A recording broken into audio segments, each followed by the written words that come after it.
सभी सम्मानित फार्मासिस्टों को मेरा नमस्कार। मैं सुधीर राय, मंडल अध्यक्ष प्रयागराज, अखिल भारतीय फार्मासी एसोसिएशन और पूर्व प्रत्याशी विधानसभा जनसत्ता दल लोकतांत्रिक, माननीय राजा भैया। साथियों, जैसा कि आप सभी को पता है और सभी फार्मासी साथियों को ये भी पता है कि इस वक्त उत्तर प्रदेश में उत्तर प्रदेश फार्मासिस्ट काउंसिलिंग का जो चुनाव चलता है, फार्मेसी काउंसिलिंग का, उसमें उत्तर प्रदेश के प्रत्येक फार्मासिस्ट जो रजिस्टर्ड फार्मासिस्ट हैं सभी योग्य हैं वोटिंग करने के लिए। और आज ये चुनाव हो रहा है। चुनाव हो क्यों रहा है ये हर एक फार्मासिस्ट को पता है कि चुनाव क्यों हो रहा है। आज 14 साल के बाद मौका मिला है फार्मासिस्टों को अपनी बात दमदारी से रखने के लिए, अपने अधिकार के लिए, सरकारी हॉस्पिटल में रिक्त पड़े पदों के लिए। आज जो है जेएनएम और एएनएम जैसे लोगों को सीएचओ बना दिया जाता है। आज वो अधिकार फार्मासिस्टों को दिलाने के लिए, फार्मासिस्टों के साथ में जो भी आज हो रहा है गांव में, प्रत्येक ग्राम सभा में, ग्रामीण क्षेत्रों में झोला छाप जैसे लोग बैठ करके प्रैक्टिस कर रहे हैं, तो फार्मासिस्टों को अंडर पीपीआर के अंतर्गत फार्मेसी प्रैक्टिस रेगुलेशन का अधिकार दिलाने के लिए आज ये फार्मेसी काउंसलिंग का चुनाव हो रहा है। और मैं कहना चाहता हूँ तमाम फार्मासिस्टों, जैसा कि अभी एक बात सामने निकल के आई है, तो मैं कहना चाहता हूँ ये कोई राजनीतिक मंच नहीं है, कोई राजनीतिक चुनाव नहीं हो रहा है। लेकिन चुनाव होते हैं तो राजनीतिक दृष्टि से देखे जाते हैं। तो मैं कहना चाहता हूँ कि अभी कुछ एक भाई साहब सज्जन हैं, किस ज़िले से ये तो नहीं पता है, लेकिन उन्होंने कहा कि 10,000 रुपये दे दो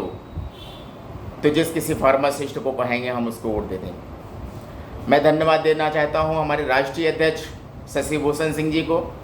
जिन्होंने बड़े तन्मयता के साथ में बड़े संघर्षशील होकर के संगठन को मजबूत बनाने का काम किया है और संगठन को मजबूती देने का काम किया है। और निरंतर फार्मासिस्टों को एक राय होकर के, एक मत होकर के इस बार अखिल भारतीय फार्मासी एसोसिएशन के जो उम्मीदवार हैं सबको वोटिंग करना है।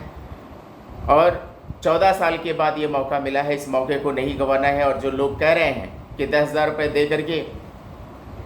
दीजिए और हम उनको वोटिंग करें, तो ऐसे लोगों की हमें ज़रूरत भी नहीं है, क्योंकि मैं कोई आज फार्मेसी काउंसिलिंग के चुनाव का हिस्सा नहीं हूँ। साथ ही साथ मैंने जो लोकतांत्रिक व्यवस्थाओं में और लोकतंत्र में जो चुनाव होते हैं, जिला पंचायत से लेकर के विधानसभा के चुनाव का हिस्सा बन के रहा हूँ मैं, और चुनाव भी लड़ा है हमने। तो ये बिकने और बिकाने की बात तो आज राजनीतिक मंचों में होते हैं, ग्रामीण क्षेत्रों में होते हैं, लेकिन एक पढ़े लिखे प्रोफेशनल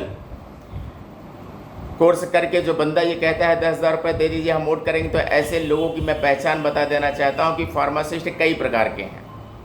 एक वो फार्मासिस्ट जो अपने घर परिवार को छोड़ करके कॉलेज जाता है, प्रैक्टिकल अटेंड करता है, अन्य प्रदेशों में जा करके वो अपनी पढ़ाई को कंप्लीट करता है, प्रदेश में जगह नहीं मिलती है, कॉलेज नहीं मिलता, तो ऐसे फार्मेसी जो निरंतर रेगुलर वे में क्लास करके वो अपने कोर्स को हासिल किया है, और जो एक्चुअल फार्मासिस्ट है। और एक वो फार्मासिस्ट जो अपनी मेडिकल स्टोर चलाने के लिए किसी भी कॉलेज विद्यालय में जा करके वहाँ पर एडमिशन करा लिया,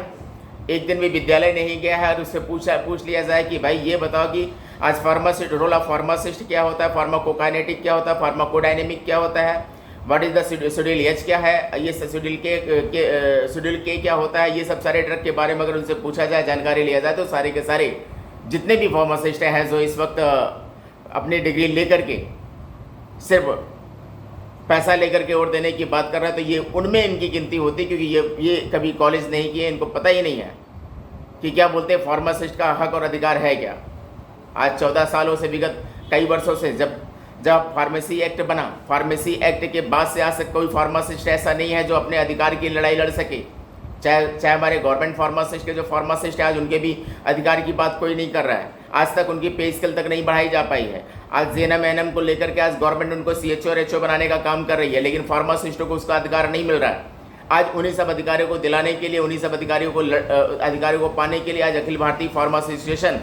निरंतर अपने पूरी तन्मयता के साथ पूरे प्रदेश में भ्रमण करके सारे फार्मासिस्टों को जगाने का काम किया जा रहा है कि फार्मासिस्ट जागे, क्योंकि एकता में ताकत है। आज हम अंडर पीपीआर लागू कराने के लिए जो फार्मासिस्ट आप देख रहे हैं, तमाम ऐसे ग्रामीण अंचल क्षेत्र है जहां पर झोला छाप बैठ करके प्रैक्टिस कर रहा है, फार्मासिस्ट अपनी डिग्री लेकर के सिर्फ डिग्री बेचने का काम कर रहा है। लेकिन मैं कहना चाहता हूं ऐसे फार्मासिस्टों से जो विद्यालय ना जा करके सिर्फ और सिर्फ अपने घर पे बैठ करके उन्होंने सिर्फ डिग्री खरीदने का काम किया है, तो ऐसे लोग तो या तो ग्रुप से बाहर हो जाएं, नहीं ऐसे लोगों को भी चिन्हित किया जाएगा। तो आप सब लोग प्रोफेशनल कोर्स करके बैठे हैं, आप प्रोफेशनल व्यक्ति हैं, इस तरह के बात और इस तरह के शब्द ना निकालें जिससे भी किसी भी फार्मासिस्ट को आहत हो, किसी को हृदय को ठेस पहुँचे कि आज हमारा प्रोफेशनल फार्मासिस्ट आप पैसे की डिमांड कर रहा है। तो मैं ज़्यादा कुछ नहीं कहना चाहता हूँ, बस यही कहना चाहता हूँ, मैं अपील कर रहा हूँ उत्तर प्रदेश के तमाम फार्मासिस्टों से, इस बार अखिल भारतीय फार्मा एसोसिएशन के जो भी पैनल के हमारे प्रत्याशी हैं, सबको आप लोग इस बार 1, 10, 11, 12 पर वोटिंग करके आप सारे फार्मासिस्टों को जो भी हमारे पैनल के उनको वोट दे करके उनको आगे बढ़ाने का काम करें, ताकि हमारे यहाँ के जो फार्मासिस्टों की जो नियम और कानून बनाए गए हैं, जिसका उल्लंघन किया जा रहा है, जिसकी बार बार हत्या की जा रही है, ऐसे लोगों को संज्ञान में लेते हुए इस तरह के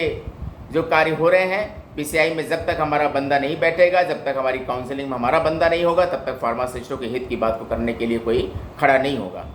तो आज फार्मासिस्टों के हित के लिए अखिल भारतीय फार्मेसी एसोसिएशन संघर्ष कर रहा है। तो तमाम लोगों से निवेदन है कि आप लोग अखिल भारतीय फार्मासिस्ट एसोसिएशन के जो भी उत्तर प्रदेश के रजिस्टर्ड फार्मासिस्ट हैं, सभी लोग 1, 10, 11, 12 के सामने वोट करके आप इनको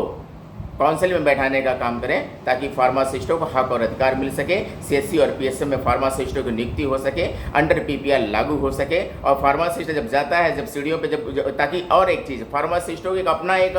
भवन हो, अपना एक ऑफिस हो। आज किराए के मकान में फार्मासिस्ट बैठा हुआ है। तो और ज़्यादा ना कुछ कहकर बस इतना कहना चाहता हूँ कि आप सबसे अपील कर रहा हूँ और निवेदन भी कर रहा हूँ कि आप लोग इस बार अखिल भारतीय फार्मा एसोसिएशन के जो पैनल तरह जो हमारे उम्मीदवार हैं उनको आप लोग वोटिंग करिए, ताकि